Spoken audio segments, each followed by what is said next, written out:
नमस्कार। Welcome to Stock Infuse. दोस्तों, इस वीडियो में हम लोग टाटा स्टील के ऊपर डिस्कस करने वाले हैं।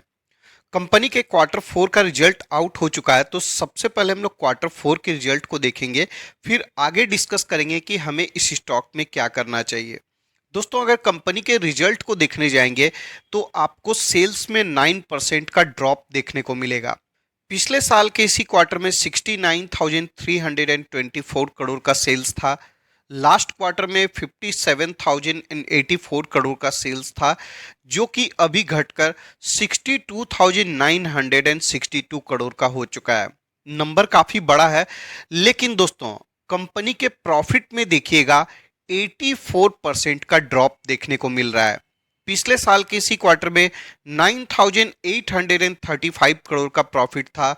लास्ट क्वार्टर में कंपनी ने लॉस किया था 2,500 करोड़ का, और इस क्वार्टर में कंपनी का प्रॉफिट घटकर 1,566 करोड़ रह गया है।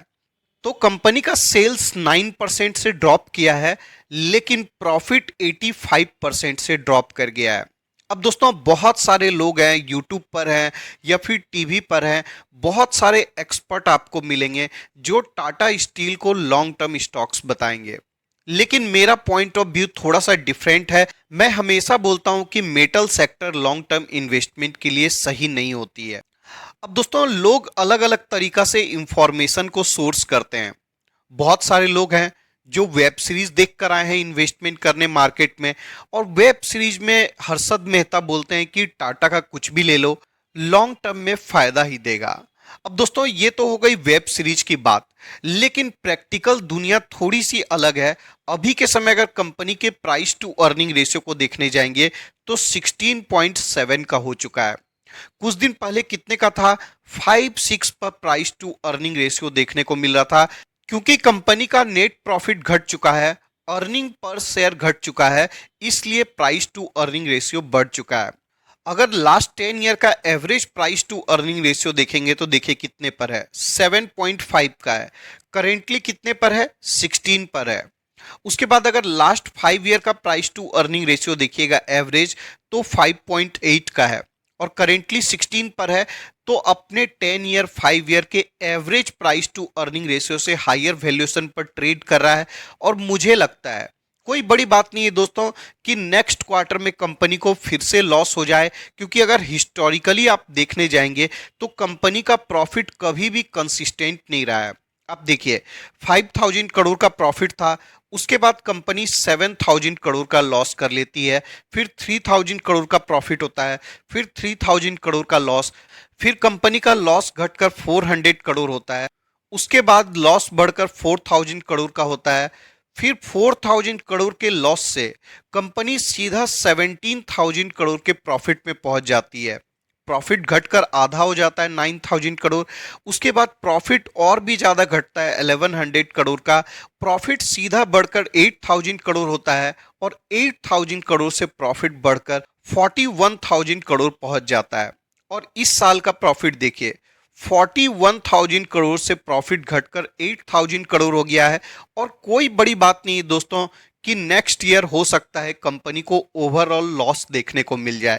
अब दोस्तों, जब कंपनी को लॉस होता है तो स्टॉक में भारी गिरावट होती है, और उसके बाद जब कंपनी का प्रॉफिट तेजी से बढ़ता है तो स्टॉक में बहुत ज़्यादा तेजी देखने को मिलती है। उसके बाद प्रॉफिट घटता है, स्टॉक भी गिरता है, और जब कंपनी लॉस में आती है तो फिर से स्टॉक में भारी गिरावट देखने को मिलती है। अब दोस्तों, अगर टाटा स्टील के रिटर्न का कंपैरिजन निफ्टी 50 के साथ करेंगे, मैं कोई स्टॉक के साथ नहीं करना चाहता हूं, सिंपली अगर हम लोग इंडेक्स के साथ करते हैं तो लास्ट 5 ईयर का रिटर्न देखिए। इंडेक्स का आपको 67% का है, और टाटा स्टील का रिटर्न 80% का है। अगर मैक्स में देखने जाइएगा, 1400% का रिटर्न टाटा स्टील का है, और निफ्टी 50 का रिटर्न 1700% का है। तो कंपनी ने निफ्टी 50 से भी कम रिटर्न प्रोवाइड किया है, लेकिन फिर भी यूट्यूब पर बहुत सारे लोग इस स्टॉक को प्रमोट करते हैं, मल्टी बैगर बताते हैं। टीवी पर स्टॉक को प्रमोट किया जाता है, मल्टी बैगर बताया जाता है। अब दोस्तों, अगर स्टॉक के नेचर को देखना है तो आप चार्ट को देखिए, स्टॉक कैसे ऊपर जाता है और स्टॉक में कितनी बड़ी गिरावट होती है। मैं यही बोल रहा था, जब कंपनी का प्रॉफिट बढ़ता है तो स्टॉक ऐसे ऊपर जाता है, और जब कंपनी को लॉस होता है तो ऐसे स्टॉक गिरता है। उसके बाद देखिए, फिर तेजी से ऊपर जाता है, फिर तेजी से नीचे गिरता है, फिर ऊपर जाता है और उससे भी ज्यादा बड़ी गिरावट होती है, फिर बहुत ज्यादा तेजी होती है, गिरावट होती है। और अभी के समय देखिएगा तो स्टॉक ऊपर की ओर है, तो इस स्टॉक में गिरावट की संभावना बनी हुई है। अगर नेक्स्ट ईयर कंपनी को लॉस होता है तो स्टॉक में आपको करेक्शन देखने को मिलेगा, और ये स्टॉक आपको 70 रुपीज के आसपास जाता हुआ नजर आ सकता है। मैं कोई श्योरिटी नहीं दे रहा हूं दोस्तों, लेकिन मुझे लगता है कि नेक्स्ट ईयर आपको इस स्टॉक में गिरावट देखने को मिलेगी। क्योंकि दोस्तों ये टाटा स्टील का गलती नहीं है, टाटा के मैनेजमेंट का गलती नहीं है, ये स्टॉक का नेचर ही है। क्योंकि कंपनी जिस सेक्टर में बिजनेस करती है वो मेटल सेक्टर है, और मेटल सेक्टर एक कोमोडिटी सेक्टर है जिसमें प्राइसिंग पावर नहीं होता है। अब दोस्तों अगर कंपनी के सेल्स के ग्रोथ को देखिएगा तो लास्ट 10 ईयर का सेल्स का ग्रोथ 6% है, 5 ईयर में ग्रोथ अच्छा है, 3 ईयर में ग्रोथ अच्छा है। लेकिन अगर प्रॉफिट के ग्रोथ को देखिएगा, लास्ट 10 ईयर का 11% का है, 5 ईयर में मात्र 3% का है, 3 ईयर में 0% का है, और ट्रेलिंग 12 मंथ में -80% का है। अब दोस्तों अगर CAGR रिटर्न को देखिएगा तो आप देखिए, लास्ट 10 ईयर का CAGR 14% का है, 5 ईयर का 14% का है, और 3 ईयर का रिटर्न 54% का है। अब जब यूट्यूब पर वीडियोज बनते हैं तो ऐसे ही बताया जाता है कि कंपनी ने 3 साल में अच्छा परफॉर्म किया है। अब जो नए इन्वेस्टर होते हैं उनको लगता है कि लास्ट 3 ईयर में कंपनी ने इतना अच्छा परफॉर्म किया है तो आगे भी अच्छा परफॉर्म कर सकती है, सस्ता स्टॉक है, वैल्यूएशन लो है, डिविडेंड अच्छा है, तो क्यों ना इस स्टॉक में इन्वेस्टमेंट किया जाए। लेकिन दोस्तों ये जो 3 साल का रिटर्न है कोविड के बॉटम से दिखाई देता है, इसलिए आपको रिटर्न इतना अच्छा नजर आता है। अगर कंपनी इतनी ही अच्छी है इन्वेस्टमेंट करने के लिए, फिर 5 ईयर का रिटर्न अच्छा क्यों नहीं है, 10 ईयर का रिटर्न अच्छा क्यों नहीं है, आप खुद ही समझ सकते हैं। अब दोस्तों स्टॉक के टारगेट को देखने जाएंगे तो आप देखिए, जियोजीत फाइनेंस का टारगेट है 98 रुपीज का।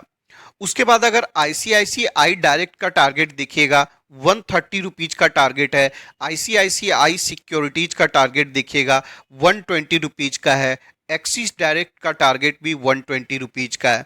लेकिन दोस्तों टारगेट से कोई मतलब ही नहीं है, कंपनी का प्रॉफिट कभी बढ़ता है कभी घटता है, और ऐसे स्टॉक में इन्वेस्टमेंट कर आपको कुछ नहीं मिलेगा। क्योंकि दोस्तों मार्केट में ऐसी कंपनी ही परफॉर्म करती है, आपको अच्छा रिटर्न प्रोवाइड करती है, जो कि कंसिस्टेंट बेसिस में अपने प्रॉफिट को बढ़ाते जाए। कम से कम प्रॉफिट बढ़े नहीं तो घटे भी नहीं। और बहुत सारी ऐसी भी कंपनी होती है दोस्तों, जो स्मॉल कैप और मिड कैप बहुत सारी कंपनी होती है जिनका प्रॉफिट घटता भी है, कोई बड़ी बात नहीं है, लेकिन उन कंपनी का सेल्स एंड प्रॉफिट का ग्रोथ भी बहुत ज्यादा कमाल का होता है। इसलिए अगर आप बॉटम पर लेते हैं तो आपका रिटर्न भी काफी अच्छा निकल जाता है। लेकिन टाटा स्टील जैसी कंपनी में, जिसका 10 ईयर 5 ईयर 3 ईयर में प्रॉफिट ग्रोथ सिंगल डिजिट में है, ऑलमोस्ट जीरो के आसपास है, तो यहां पर आपका रिटर्न भी बनकर नहीं आ पाता है। तो अगर आपने इस स्टॉक में इन्वेस्टमेंट किया हुआ है तो मेरा ओपिनियन है कि आपको इस स्टॉक में इन्वेस्टेड नहीं रहना चाहिए, आपको सेल कर एग्जिट कर जाना चाहिए। बाकी मर्जी आपकी है, पैसा आपका है, मैंने सिर्फ अपना ओपिनियन रखा है। क्योंकि बाद में आप बोलिएगा कि आपने बोला था तो मैंने सेल कर दिया था। नहीं दोस्तों, आपको अपनी स्टडी करना है, रिटर्न देखना है, बिजनेस का नेचर देखना है, उसके बाद ही आपको किसी भी प्रकार का डिसीजन लेना है। तो इस वीडियो के डिस्कशन के लिए इतना ही रखते हैं। अगर आपको वीडियो पसंद आया है लाइक कर दीजिएगा, रेगुलर अपडेट्स के लिए चैनल को सब्सक्राइब कर सकते हैं। मिलते हैं किसी और वीडियो में किसी और इंफॉर्मेशन के साथ, तब तक के लिए धन्यवाद।